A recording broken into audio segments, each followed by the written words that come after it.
Welcome, everybody, to the very first episode of It's My Wrestling Podcast Indie Spotlight series, a new series that I'm going to be bringing out hopefully every couple of weeks, shining a light on some of the amazing independent talents out there that maybe aren't getting enough eyes on them, aren't being talked about nearly as much, and who you really, really need to start paying attention to. I am, as always, of course, your host, Chris Dees. Please make sure you hit subscribe if you're watching on YouTube and follow if you're listening on any audio platforms. Today's guest got a hell of a social media presence. I don't know, you've probably seen him around, always in character, always having fun as well, always happy to break character as well. That's what I like. And I like wrestlers who stay in character, but also like to come out of it to thank their fans and appreciate their fans. And that's something that really resonates with me as a fan. He is, of course, the one and only Mr.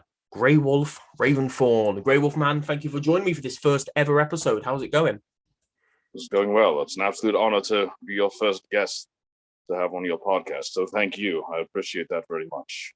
And of course, I appreciate you guys, especially on the independent scenes. You guys are just as busy, if not busier, than the guys that we see on TV. I think people don't realize that. I've spoken to quite a few indie talents just in the last few days who are like so jam-packed, such busy schedules. So I really appreciate you taking time out of yours to join me for this first ever episode. Like I said, I'm a big fan of all the major promotions, but I also like to keep an eye on the independents and see what's going on, see who's on the rise, see who's coming through. So I'm thrilled that you're my first guest. Like I said, you followed me for ages. I followed you for ages. I always enjoy seeing you on Twitter and seeing your interactions with people and your promos and things like that.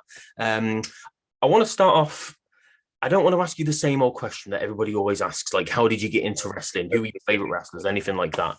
It's always good to have different perspectives and different questions to ask. It keeps you fresh, keeps you unique, and it keeps people entertained more, I think, because I'm not hearing the same generic things over and over again. So I personally also appreciate you taking the time to not do that, to come up with something formulaically different.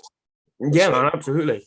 Yeah. Well, I wanted to make it as sort of individual to you, and obviously you have a very, how can I say, a very visual style of wrestling, a very visual persona, a very visual character. I think anybody who sees the thumbnail for this episode will see that straight away. So rather than asking who your favorite first wrestler was or anything like that, was there anybody in particular that maybe inspired you to be that sort of character, that sort of visual style? Because there's been a lot of over the top, larger than life characters in wrestling over the years. So was there any one in particular that resonated with you? You know, just ask because there's only one. I think to be a disservice to all of them that have inspired me. You know, what I do is a very eclectic mix of everything I am, everything I believe, everything to which I'm drawn, and that inspires me. And it comes not just from wrestling. It comes from many different genres of music and art and culture and literature. Everything I do is sort of encapsulate everything that I've become, and the essence of my being is sort of put forward into my presentation so others can consume it accordingly. So to say only one would be a true disservice. I mean, I sort of pluck little bits from everywhere. For anybody that follows me, as you have for any duration, you know, I'm a bit of a historian. I have a real knack for history and a real passion for history. I have a queue of books lined up that I've begun that I just don't have time to read as much as I'd like, that are almost all medieval literature and medieval history. So these are the things I consume, and I bring forth into that a little bit of fantasy. If you really take just genre, I think more than individuals, I think if you just take genres and styles, I sort of pick a little bit from each of them. And I try to bring forth a presentation of something I believe I would like that others can consume, and they will like just as much as I do. I mean, I also, you know, take a little bit from theater there. You know, of course, how can you deny the fact that people like Ian McKellen, or Alan Rickman, or Christopher Lee, just the presence that they brought. And you could tell in the cinematic engagement, when they walk into a room and you see them with another actor, you know who the actor is there. Yeah. You know who the presence is. They had such a commanding, austere presence, just being who they were. And I try to bring that presentation also forth into what I do. Of course, there are wrestlers that have inspired my style and in the ring and then my moveset, and ones that I have studied. But I think more than professional wrestling, I've gathered a presentation that comes from art and literature and culture and cinema and theater and those sort of things. And I bring that forth and a little more into what I do than the conventional just, I'm going to be a professional wrestler, brother, and I'm going to talk like this and then do that. I think that's a little, I mean, I can do that, and I do on occasion do that if I'm deliberately attempting to deliver that sort of presentation. But for the most part, I try to cultivate something from an eclectic source and bring about something unique that maybe they haven't seen before, that is uniquely myself and not a replication of something that's already been done. And I believe that's where my art is really expressed. That's for. Yeah, no, absolutely. And you literally just from the first few minutes of speaking to you today, that comes through the camera really, really easily, you know, really quite eccentric and really well spoken. And I think maybe, do you ever think maybe that puts off some fans? Because not to be horrible to wrestling fans, but, you know, wrestling has never really been very highbrow, has it? It's always been very sort of like dumbed down for the masses, I think would probably be a good way to say it. That's the first time that I've ever been asked that question, okay. Especially on a podcast.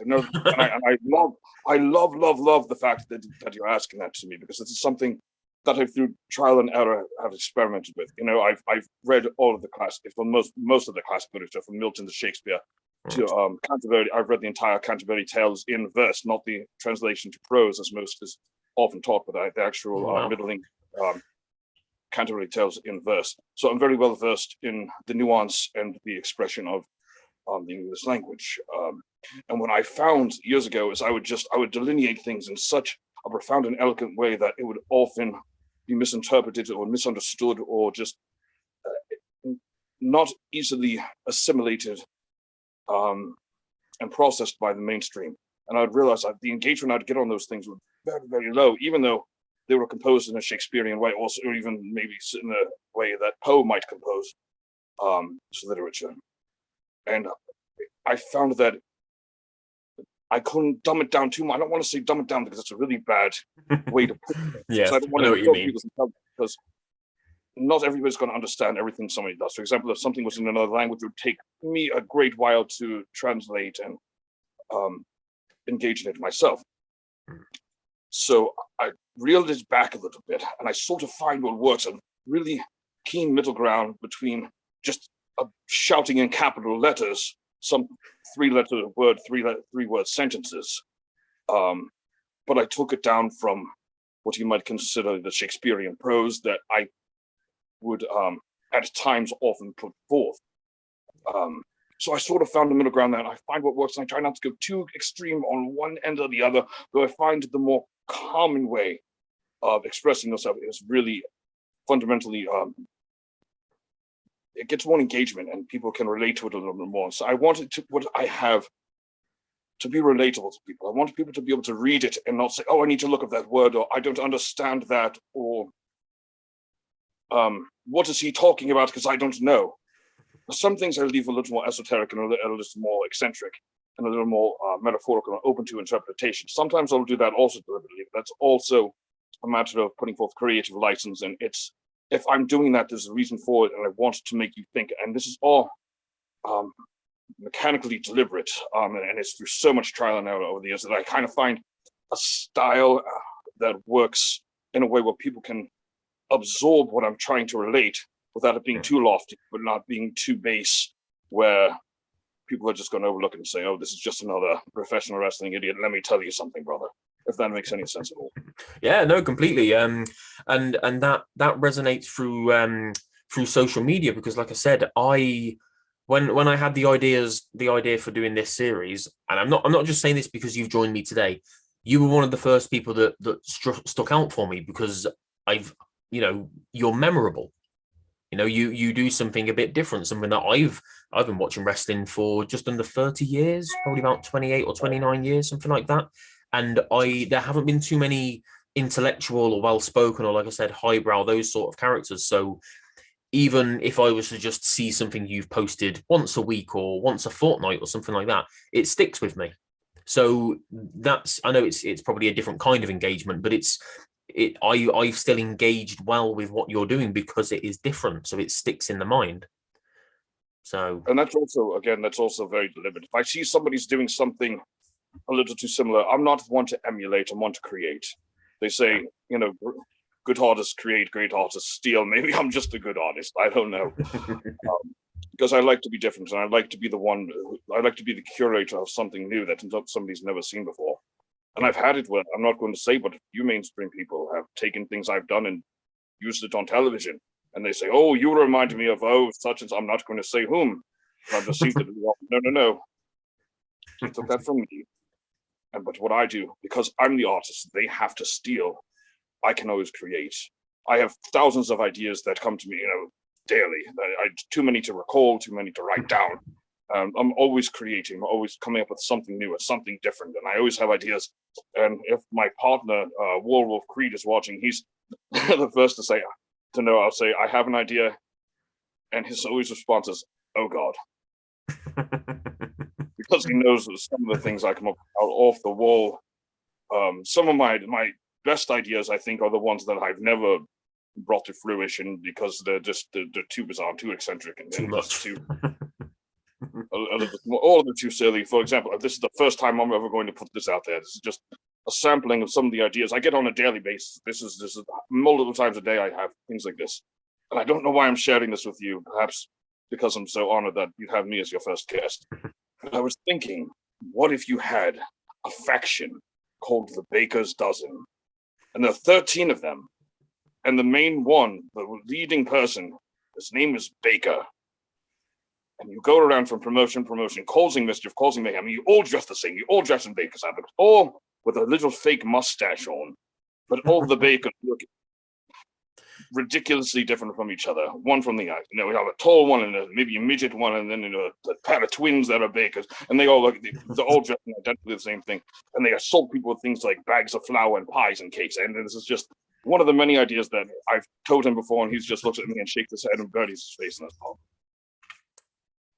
But these are some of the ideas on a daily basis. Hey, I can resonate with that one. I've managed 3 bakeries in the past, so I would love to see that. That would be brilliant. I absolutely love that idea. I don't think anybody else has ever had that idea, surely, but I think there's money in that. I think there's money in that. So if any promotions are watching this, that's your next gimmick. That's the Baker's Dozen. Love it. Right, so it's not just your visual, the visual aspects of your character that's strong, but also obviously your physical attributes too. I always wonder with bigger, stronger, more muscular wrestlers, was that something that came from wrestling, or did you always have a strong build? Like, I've seen some of your bodybuilding and your weightlifting workout stuff online, and it looks pretty intense, but has that changed? Like, were you always like a bigger, stronger kid growing up, or was that something that's a byproduct of becoming a wrestler? The answer there would be yes and no. Curiously, it was a bit of a journey, a bit of a voyage upon which I embarked at a young age. Now, the reason I had begun all that is because I knew, you know, especially in the older generation wrestlers, you saw how big and how strong they were. So when I was young, of course, you see these wrestlers, well, I have to be big and strong. So one of the first things I did was got into weightlifting and got into being, you know, strong. Yeah. Curiously enough, when I begun, it was years ago. I was a younger child, and I had a barbell with the concrete weight you'd slap on there on a very poor manufactured bench. And I didn't really know what I was doing, but I knew if I wanted to be a wrestler, I had to be big and I had to be strong. So this is what I have to do. Eventually, my trials would lead me to a little hole-in-the-wall gym in Trenton, New Jersey, called Man's World's Gym. Now, this gym was specifically a gym run by a Golden Age bodybuilder named Joe Dodd, who actually competed against Arnold Schwarzenegger and Lou Ferrigno. Beat Lou Ferrigno in a bodybuilding contest early in his career. Wow. Yes, beat Lou Ferrigno. So this is the man I had the privilege of learning under. And strangely enough, I'd gone to the gym when I was younger. And that's a path that just by circumstance, because everyone's sort of, you know, when you're around people, you become who you're around. Well, since this was a gym specifically for bodybuilders, we had a world-class powerlifting team also. There were people setting world records in powerlifting, but everyone in this gym was serious, and it was what you'd call a hardcore, hole-in-the-wall dungeon sort of gym. But everyone there was huge, everyone there was in shape, and almost everyone was a bodybuilder, competitively. So that's sort of before I had begun wrestling. Well, I started this journey because I wanted to be big and strong to be a wrestler. But my journey led me to becoming a bodybuilder, which and I did several bodybuilding competitions years ago. And then that journey had led me to training with a powerlifter. And now I'd never competed as a powerlifter, but I'd gone to many of his events and trained with him. And it's the only reason I hadn't is circumstances arose I was going to, and then for some reason I couldn't. But I was training to powerlift also. So that sort of led me to that. Eventually, wrestling came a little bit later than that. So sort of everything was cyclical, came full circle. I'd started because I wanted to be a wrestler, which led me to be a bodybuilder, a powerlifter. I'd even gone to one of his strongman competitions with him. So, and that had led me all back to laying a foundation and a solid base. So when I got in the ring, I had already established a body and a physique that I believe a good professional wrestler should have. Being physically remarkable in some sort of way. You don't have to be a bodybuilder, you don't have to be a power, just having something to stand out. And this was my thing, is having a more ascendant physique. Yeah. So do you think maybe, I don't know, when was that then? What years would it have been that you were getting into your training? I'd begun training. I started much younger. When I begun just lifting weights and fumbling about and hoping that some muscle would sprout from the little bit of exercise I was doing. I begun Manswell's gym back in 1999. Right. That is when I had started at the bodybuilding gym.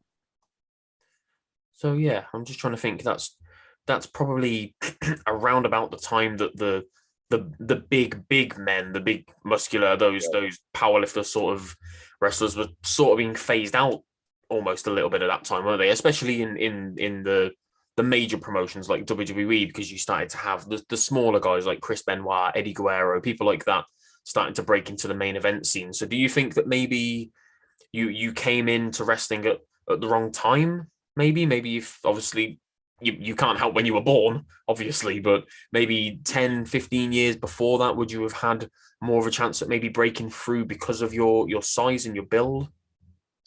No, I've often reflected on that, and I like to hesitate for a moment on calling, Chris Benoit and Eddie Guerrero small. They just weren't tall. I not the best example of calling small. They weren't tall, but they were immense. And Chris Benoit his physique was phenomenal. Yeah. He just wasn't a taller guy, and I feel like I'm being classified as small because I'm about the same height as a Chris Benoit and Eddie Guerrero. I'm not very tall. I'm under 6 foot, for those who don't know, and that's sort of something I've begrudged my genetic predisposition for years, saying, "How dare you me? That's not something I can work on and train away." But I'd hesitate to call him small. But I feel like perhaps that could be the case. But then again, I embrace what I am and what I do, and I don't want to adapt my style because I'm inspired by that earlier style. Yeah. And I feel like that's really what a lot of my fan base is drawn towards, and I've doubled down on that, saying, no, I'm not going to start doing flips. I'm not going to start doing rolls. I'm not going to start doing choreography, because that's what happens to the in. I've never followed the in crowd, and I've never followed trends. I've always been true to who I am, and done what I believe is proper. And I believe that is conveyed to the crowd, and they can appreciate that. And I believe that it's because either if I didn't do that, it'd be disingenuous. Yeah. I feel that people see through that immediately. They see when somebody's just copying a trend. They see, oh, well, this person's doing it, I must do it too. In order, no, that's silly. I really believe firmly in what I do, and I tell people I wrestle in a style that is WWF, maybe UWF, WWA, 1987. That's what I do. Maybe with a little bit of new things here and there.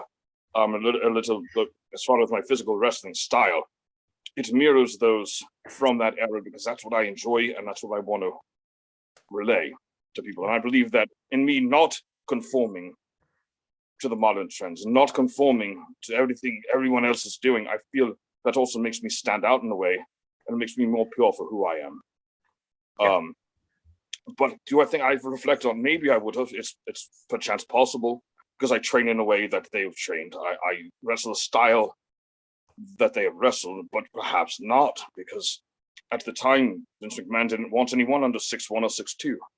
So that also could have worked against me also. So I'm privileged to be in this generation where height isn't as, I like to call it height privilege, isn't as prevalent as it once once was, even though it still exists. Of course it does, and I believe that is sort of a bias, and I believe there's a reason for it, but I also believe it to be unfair to some people. So it's a double-edged sword. It's a yes and a no. Perhaps I would have been more successful because of my style, because of my build. Because I'm about 5'10", and I weigh about 260 pounds, and I have abs. You know, that's something you don't see much in the modern era. No. It really is. No.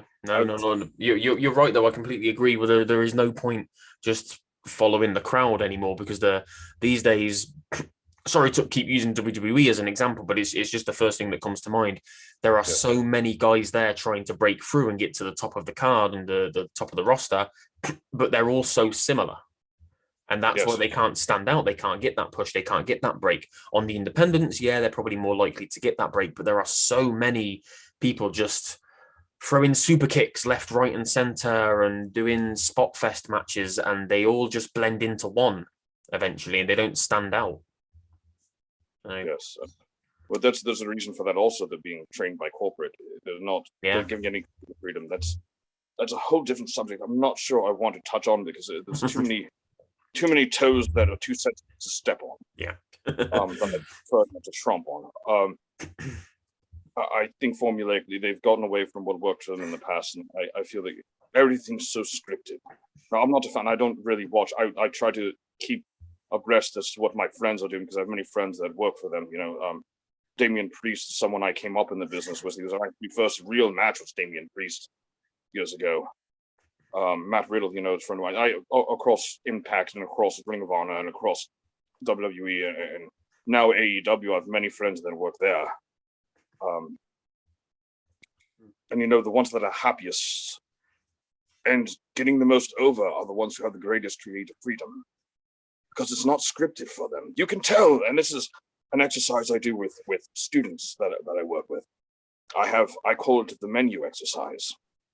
You know, because I know that the Vince McMahon, if you're trying to go there, he's going to put a script in front of you, and whatever it is, no matter how silly or base or mundane or trivial or whatever drivel he puts in front of you, you're going to have to read it with some sort of degree of enthusiasm, as if you were speaking these words yourselves, and often the very just mechanical, robotic, just it's not any life to these words, because they're all written by the same people. So I have an exercise I'll do with students where I'll give them a menu, and I will say, now Vince McMahon gives you this menu and he wants you to read it. How are you going to read it? I want to see you read it happy, and I want you to transition into sad. Go. Because whatever he hands you, you're going to have to read, and it's just silly. I'll have the hamburger with cheese, no pickle. And then I want a side of French fries, and you better not give me ketchup. You know, whatever it is he has you say, it's going to be something silly, but I'll have them read off a menu and have them try to give some sort of character, because that's unfortunately at the highest level, that's what's happening now. Is you're just given a script and told, here's the words, go. And I feel like it really limits your expression. I feel like that's why people are really drawn to an AEW, because they're letting their characters shine through, just the way Vince used to let his characters shine through. Before everything was so corporately scripted, a Roddy Piper reading off of a script would have been ridiculous. Roddy Piper wouldn't have been Roddy Piper. No, Steve Austin. We'd never have had Austin 316. We'd never have had The Rock. And what it worked, and manufactured iconic figures in the past was just letting people shine through and do what they do, because they'll do it more with passion when I'm given a script. As much as I try, unless I'm seriously relating to what the words are being said, it's hard to relate any sort of passion. That's why you see just these droll promos, and everybody's so mechanically the same, and you see that sort of wrestler A is the same as wrestler B with a different outfit, and wrestler B is the same as wrestler C with a mask, and it's just and here's another thing I try. I tell people to get to them to really understand this perspective, is that give me a Hulk Hogan promo. Well, everyone knows that even if they don't do the best, well, let me tell you something, you know, they could do a Hulk Hogan promo. Macho Man, give me a Macho Man Randy Savage. Ooh, yeah, they really could do a Macho Man Randy Savage. And then I'll tell you, do a Roman Reigns. How do I do a Roman Reigns? do a Brock Lesnar. Oh, well, how do I do it? Because everybody's so similar and identical that you can't even emulate the personalities because they haven't been allowed to express the extension of their personality into the work. And I find that disheartening and sad. And I feel like that's what's created sort of a bland, almost mannequin sort of atmosphere. It's like watching mannequins. And that's not the fault of the wrestler, because I know how hard they all work. They put an immense amount of work. They're just being told what to do and how to do it, and it registers and resonates with the fans. It certainly does. Yeah, absolutely. Right, I feel like we're going to get stuck down a rabbit hole of talking about WWE. So I'm gonna stop mentioning. Well, sort of stop mentioning WWE things. But you mentioned a couple of names in there, like Matt Riddle and Damian Priest. I'm glad you mentioned those because I wanted to speak to you about Monster Factory. Obviously, you train there, one of the most well-known and well-respected schools in the industry. Guys like the ones that you've just said there, as well as Sheamus, Big Show, Bam Bam Bigelow, The Godfather, loads of Hall of Famers. What was your time there like? What was it like being a part of what is a world-class training facility? Well, that's a loaded question. I almost separated it into two distinct categories, because when I had first gone to Monster Factory, it was when Larry Sharp was still alive. And a different person that I'm not going to mention was running the facility, along with former ECW referee Jim Molyneux. So those are my two primary trainers. And I'm not mentioning him because he doesn't like his name mentioned, and I'm going to honor that. He was a good trainer for what it was, for what he taught me. But when I had first gone to the Monster Factory, and it's much different now, it was a warehouse in New Jersey with no heat in the winter and no air conditioning in the summer. And it was one of the hardest rings I've ever bumped on. And we went hard. We opened with hard chain wrestling. You know what I mean? If we didn't lay it in, we were yelled at, lay it in, he'll be fine, he can take it, so it was really hard, regimented sort of training there. Now what the Monster Factory has evolved into now, which I'm a part of off and on still. When I can get there, I do. My schedule's been very tight lately and I can't get there as much as I'd like, but I believe it was 2011 Danny Cage took it over. Now anybody who's been following their social media, the place is remarkable. It's next best thing to, maybe even better than in some ways, the training facility down in Florida WWE has. He had 2 rings, full weightlifting facility, anything you want for audio or visual production, he has there. And it's remarkable. And to be around such people, such talent and that caliber, and to see the way Danny runs, I'm so happy with what Danny's done with that place, and I'd recommend it to anyone. Some of the best experiences of my life. You learn and you grow with these people, especially when I was very early on. The people you train with sort of become really your brothers. It's almost like going to trench warfare together. You're going to boot camp together, especially the way we were trained. It's I feel like now with most training facilities, we have to be a little more lenient. We weren't given that privilege. We were yelled at, we were screamed at, we were made to do things hard. It was a completely different atmosphere. But what we have now is something so remarkable. I would send any student in the world, and I've developed and cultivated so many outstanding lifelong relationships with people that I do call my family, that I do call my brothers through this place. Just a very, very good place to train. It's a very regimented training now in a different way. They have the set drills that they do, and it's intense and it's hard. But it's worth it if you want to become a professional, because you can learn anything there. If you want to be a referee, you can learn to be a referee. If you want to be a bell keeper, you can learn to be a bell keeper. If you want to be behind the scenes, we teach all that. If you want to be a ring announcer, we also have, we have commentators. Ian Riccaboni for Ring of Honor is one of our we have people everywhere. We just had a referee sent down to Florida for NXT. One of our students. Yeah. I'm not sure if I'm permitted to mention whom yet, but I'm very proud of him. He worked very hard as a wrestler. I'm very, very proud. So if you're watching, you know who you are. And my congratulations. But yeah, it comes with my highest recommendations. It's the most excellent place to be. You mentioned before, one of the earlier questions, you mentioned some of your students and what you like to teach them. So is that what you've been doing when you get down to the Monster Factory? Are you actively training people there, or is that something that you're doing more regularly? I was for a degree. I was a coach down at Monster Factory for a while. I'd gone through some personal issues where I couldn't make it there. And when I do go back there, it's more to train myself in the ring, but I'll give advice and guidance to the students that they ask. I don't have the position of coach anymore. I'm not coaching down there. I don't want people to think I'm coaching down there right now because I'm not. But I do help students elsewhere. I've helped with training at, I don't know, he doesn't call himself Cheeseburger anymore. It's CB, I think. CB, yes, from the Worldwide Dojo out in Bristol, Pennsylvania. Okay. I've assisted him with many of his students along the way. I'm holding right now character development workshops. I don't like to call them seminars. It's a little bit different because I'm not just speaking and having people take notes. This is really a hands-on thing where I'm trying to take this person from point A, bring them along a journey and see where they end up at point B. And it's really putting the work along the way and taking them in these workshops. And what I'm teaching now is really, because I've done seminars before focusing on fundamentals and focusing on sort of more in-ring work and just the generic overlap of different things people can work on. This one, I've really had so many requests. Oh, I want to develop my character better.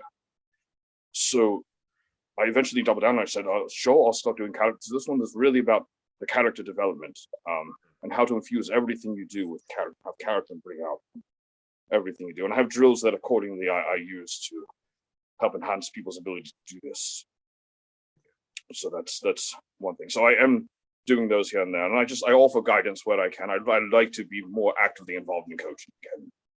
Very, very much enjoyed coaching. I love planting the seeds into the future generations, seeing them sprout and seeing them grow and germinate and become, beautiful plants all their own. Blossom into these wonderful wrestlers. And I've seen so many that I've helped along the way.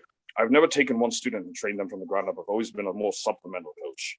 But to see somebody take advice that I'd given them and taking a move or taking a gesture or anything and utilize it and bring it about in their own way. And I think it's a beautiful thing. And that's, I'm very proud of you, and it makes me very happy to see. I love when they succeed.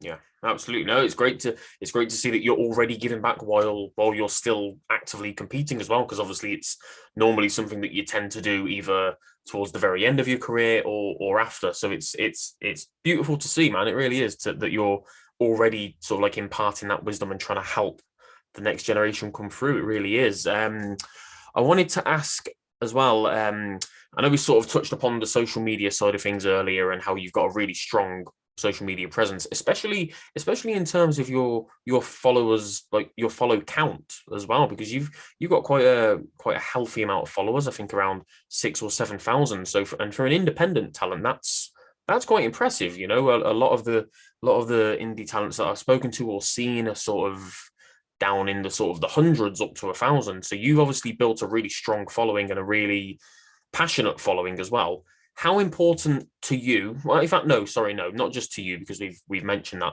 How important do you think social media is in this day and age? Because obviously with social media comes the good and the bad.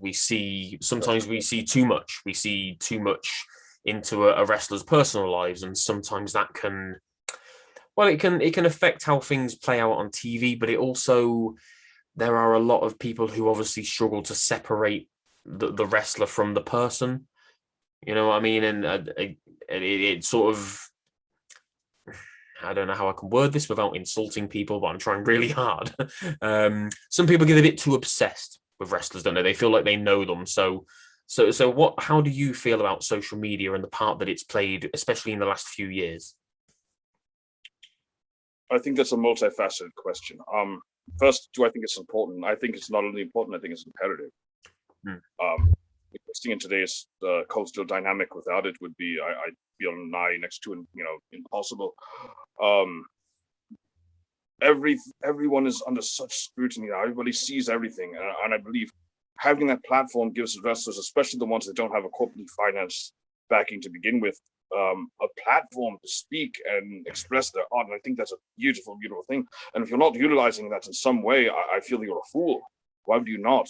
We have a tool at our disposal that generations before have never had. Think about it. We don't have to go see local bands. You'd have to see the posters plastered on telephone poles. You have to go out with a staple gun and smatter them all over the place.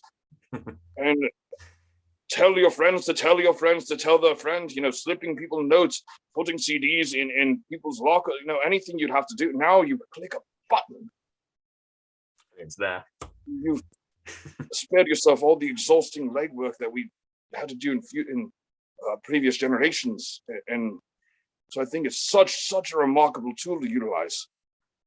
But like any tool, nonetheless, it carries its favors and it carries its burdens. If you take a hammer, you can smash a nail into a board and smash that board into a wall.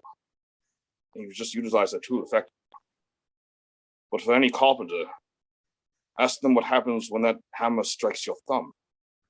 Yeah. It's like any tool. It's how is it utilized? Yeah. And you're right. Social media can be your very upbringing. It could be what rises you to the top. But in the click of a button, snap of a finger, in the same breath, the wrong thing can have it be your very unmaking. So, and the stronger the tool, the more gravity it carries. A hammer is going to have a lot different gravity than a jackhammer would, and a jackhammer not nearly as much as a bulldozer. Yeah. Social media can be that bulldozer. Either it can help you construct something remarkable, or it could be the very thing that bulldozes you to the ground because you've used it in the wrong way. So social media has definitely made things interesting. It's definitely changed the game for a lot of people. I'm grateful for it because without having any sort of corporate backing, I have a platform that I can engage my audience and promote things. And I think that's a spectacular thing to have, where we didn't even have it a generation ago.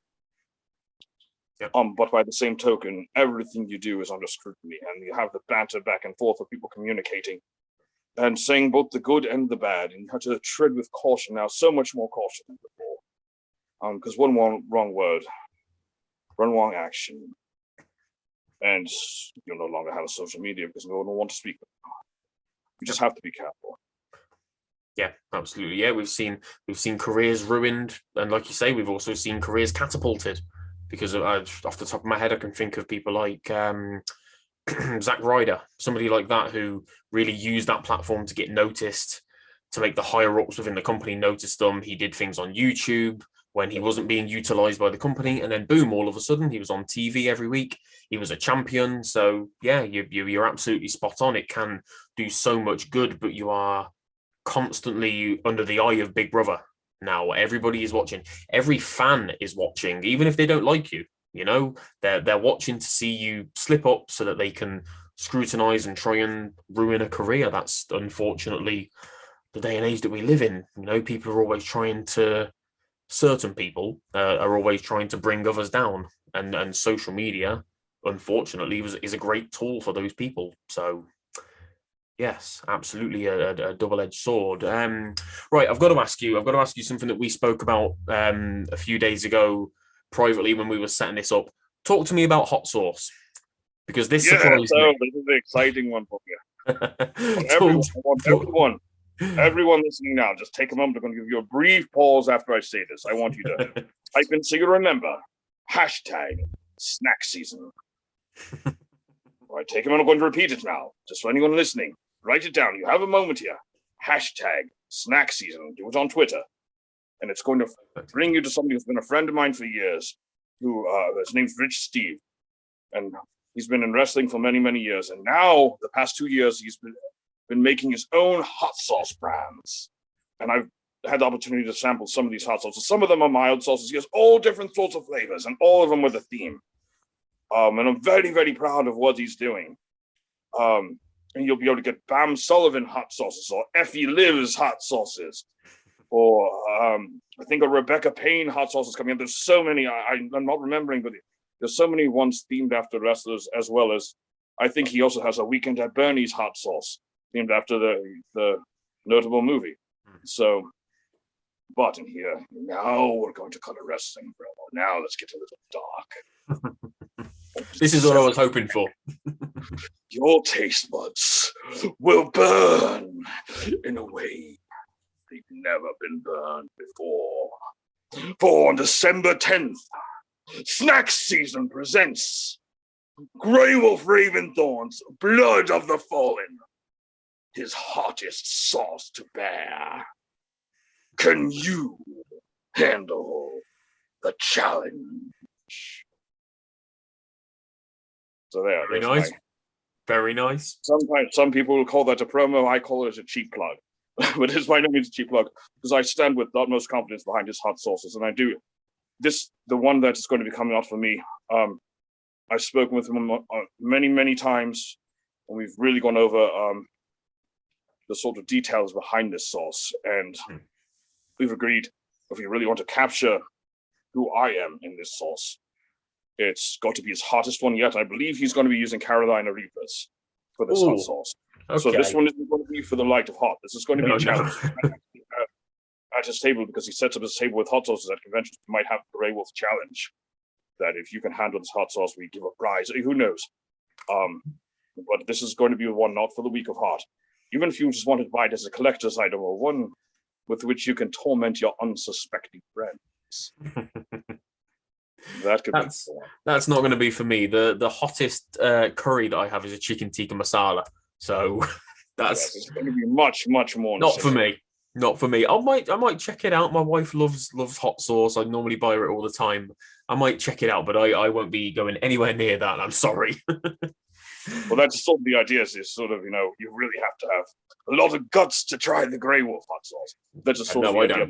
No, we'll do it. No guts. No guts. I'm happy to admit it. No guts. December 10th, Snack Season. Again, hashtag on Twitter. Hashtag Snack Season. I'll bring you right to Rich Steve's page. Tell him I sent you there. You can scout all sorts of hot sauces. He doesn't just have hot sauces. He has mild sauces. He has honey sauces. He has. I love the peach hot sauce that he has to say. Oh, okay. Mango peach, I believe. Very, very good. But he has all sorts of, any sort of sauce fanatic. I would go check that out. But I will have my own hot sauce through Snack Season brands coming out on December 10th. And I'm very, very excited. And Rich Steve, I talk about you enough, but hello if you're listening as well. Very, very cool. Or not cool, very hot, maybe, but very, very cool nonetheless. Awesome, man. So, right, what I want to do is, as I said at the start, this is a series. I'm going to have loads of independent guys and girls on the show and give them a chance to sell themselves. And that's what I want to do in this final question. I'm going to start calling this, I think I'm going to call it something like put yourself over or sell yourself or something like this. So I'm going to want to give you a couple of minutes at the end of every episode, just basically sell yourself to anybody watching, anybody listening who might not be familiar with you, familiar with your character and your work before this episode, where they can find you, any shows that you've got coming up soon, any events, anything like that. So, Greywolf, put yourself over. Yeah, you're putting me on the spot here. Absolutely. All right. I'll do it my way. Behind every great man, in every century, there's been an army.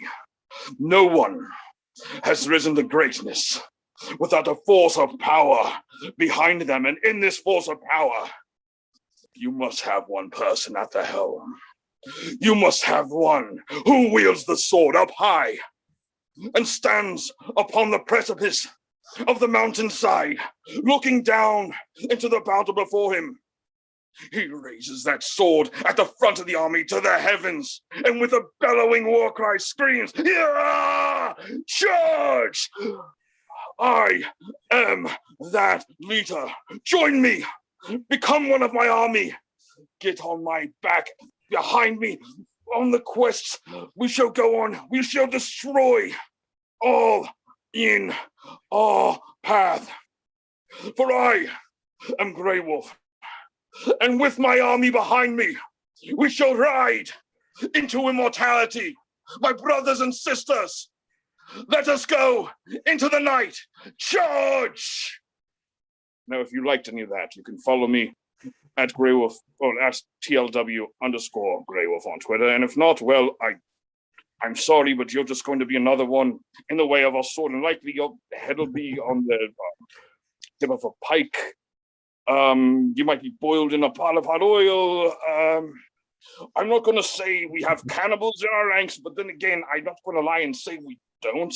So I'll leave you to speculate. Join me if you will. We have upcoming events. My tag partner and I, in our tag team Tyrant, my brother Greywolf Creed, and I have a tag team championship match coming up this Friday at LTW against the Money Fight Inc. You could see our promo for that on my Twitter page. We didn't get it done the last couple of times. There was 5-man scramble tag team matches and a lot going on, and we were harassed by another team called Boy Band who wanted to dance and torment us, and we had to chase them. It was a mess, a veritable bloody mess. But this time, we have the tag team champions. 1-on-1, Money Inc.